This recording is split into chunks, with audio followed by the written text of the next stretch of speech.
प्रिय विद्यार्थियों, आज का विषय है राजस्थान की रजत बूंदें, जिसके लेखक अनुपम मिश्र हैं। तो यह रचना एक राज्य विशेष राजस्थान की जल समस्या का सिर्फ समाधान ही नहीं प्रस्तुत करती, बल्कि इसके साथ साथ यह जमीन की अतल गहराइयों में जीवन की पहचान को प्रस्तुत करती है। और यह रचना धीरे धीरे हमें भाषा की एक ऐसी दुनिया में ले जाती है कि जो कविता नहीं है, कहानी भी नहीं है, पर पानी की हर आहट की कलात्मक अभिव्यक्ति है। ये पानी को प्राप्त करने की जो हर आहट है, उसकी कलात्मक अभिव्यक्ति की गई है। तो यह था पाठ का संक्षिप्त परिचय। प्रस्तुत है राजस्थान की रजत बूंदें। तो लेखक राजस्थान प्रांत की रेत से भरी हुई भूमि में पानी के स्रोत कुएं का वर्णन कर रहे हैं, और वह कहते हैं कि कुएं की खुदाई का काम चल रहा है।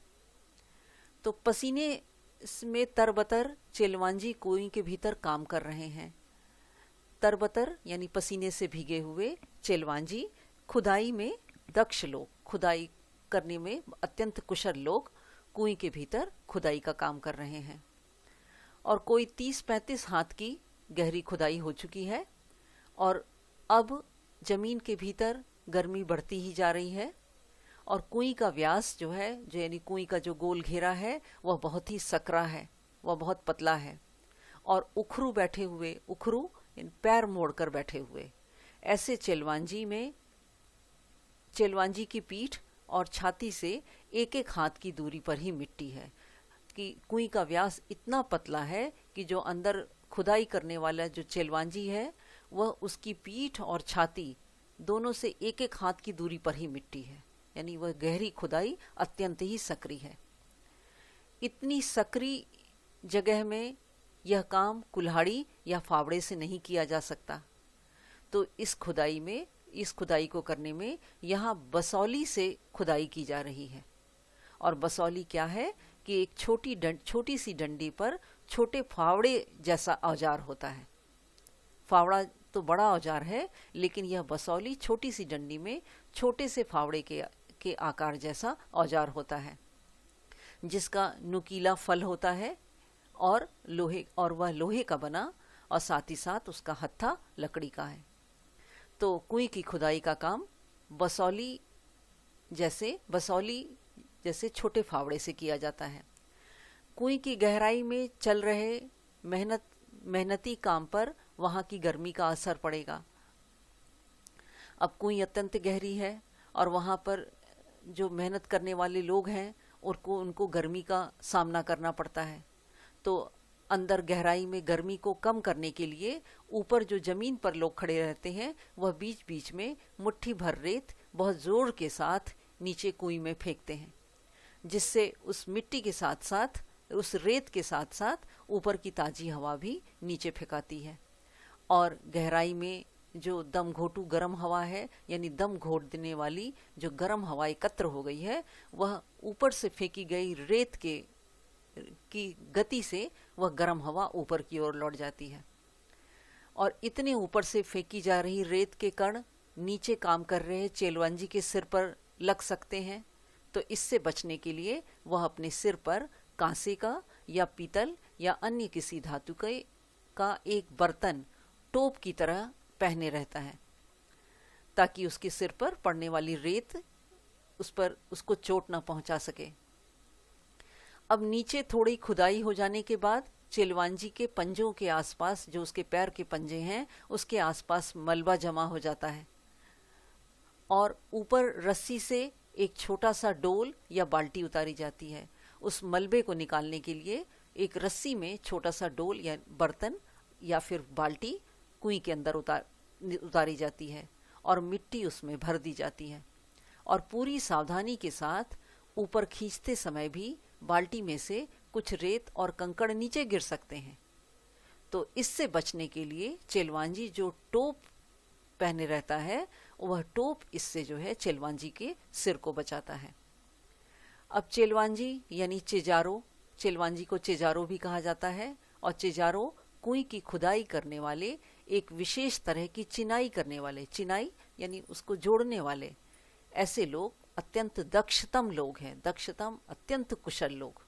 तो चेलवांजी उन्हें कहते हैं जो कुएं की खुदाई का काम करते हैं और साथ ही साथ कुएं की चिनाई करते हैं, और इस काम में अत्यंत कुशल लोग हैं, उन्हीं को चेलवांजी कहते हैं। और उनके द्वारा किया गया काम चेजा कहलाता है। तो चेजारो जिस कुएं को बना रहे हैं वह भी कोई साधारण सा ढांचा नहीं है। वह क्या है? कुएं है, यानी कि बहुत ही छोटा सा कुआं। और कुआं पुल्लिंग है, कुआं पुल्लिंग है, तो कुएं को स्त्रीलिंग माना जाता है। और यह छोटी भी केवल व्यास में है। तो कुएं का व्यास चौड़ा होता है, लेकिन कुएं का व्यास जो होता है वह पतला होता है। और जबकि उसकी गहराई में जो है कुएं से कोई भी कुएं के समान ही गहराई है, और गहराई किसी भी तरह से कुएं से कम नहीं होती। और राजस्थान में जगह में अलग अलग स्थानों पर एक विशेष कारण से कुइयों की गहराई कभी कुछ ज़्यादा रहती है और कहीं पर कुछ कम रहती है। तो कुएं एक और अर्थ में कुएं से बिल्कुल अलग है। कुआं अब वह अलग इस अर्थ में है क्योंकि कुआं भूजल को पाने के लिए बनता है। भूजल यानी भूमि का जल। तो कुआं भूमि के जल को पाने के लिए बनाया जाता है, पर कुएं भूजल से ठीक वैसे नहीं जुड़ती जैसे कुआं जुड़ता है। वह क्योंकि कुएं जो है जमीन के जल को उस तरह से प्राप्त करने के लिए नहीं है जिस तरह से कुएं में पानी इकट्ठा होता है। तो कुएं वर्षा के जल को बड़े विचित्र ढंग से समेटती है। तो वर्षा का जल जो जमीन में सूख जाता है उसी को कुएं बड़े एकदम अनोखे ढंग से अपने में समेट लेती है। और तब भी समेटती है जब वर्षा ही नहीं होती। यानी हम यह कह सकते हैं कि कुएं में न तो सतह पर बहने वाला पानी इकट्ठा होता है और न ही उसमें भूजल है। भूजल यानी भूमि का जल है। यह तो नेति जैसा कुछ पेचीदा मामला है। नेति यानी जिसका कोई अंत ही नहीं दिखता, ऐसा एक एकदम कठिन मामला है।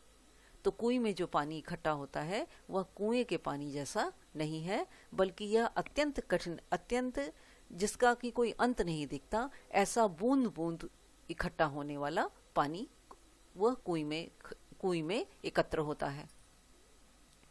तो मरुभूमि में रेत का विस्तार और गहराई अथाह है कि मरुस्थल में रेत का जो है विस्तार इतना अधिक है और उसकी गहराई इतनी अधिक है कि जिसका कि अनुमान नहीं लगाया जा सकता। यहाँ पर वर्षा अधिक मात्रा में यदि होती है तो उसे भूमि में समा जाने में एकदम जरा भी देर नहीं लगती, क्योंकि इतनी अधिक रेत है कि पानी जो है वो बहुत अत्यंत जल्दी ही शीघ्र ही रेत में सूख जाता है। पर कहीं कहीं मरुभूमि में रेत की सतह के नीचे प्रायः 10-15 हाथ से 50-60 हाथ नीचे तक एक खड़िया पत्थर की एक पट्टी चलती है। यानी रेत के नीचे एक खड़िया पत्थर, एक चूना पत्थर की एक पट्टी है, सतह है, और यह पट्टी जहाँ पर भी है वह काफ़ी लंबी चौड़ी है।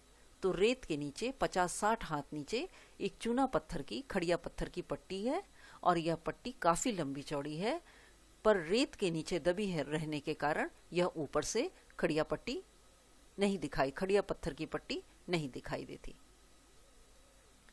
तो यह था पाठ का अंश। तो आशा है आपको यह अंश अच्छी तरह समझ में आ गया होगा। पाठ का अगला भाग हम दूसरे भाग में पढ़ेंगे। तो आज के लिए इतना ही। धन्यवाद।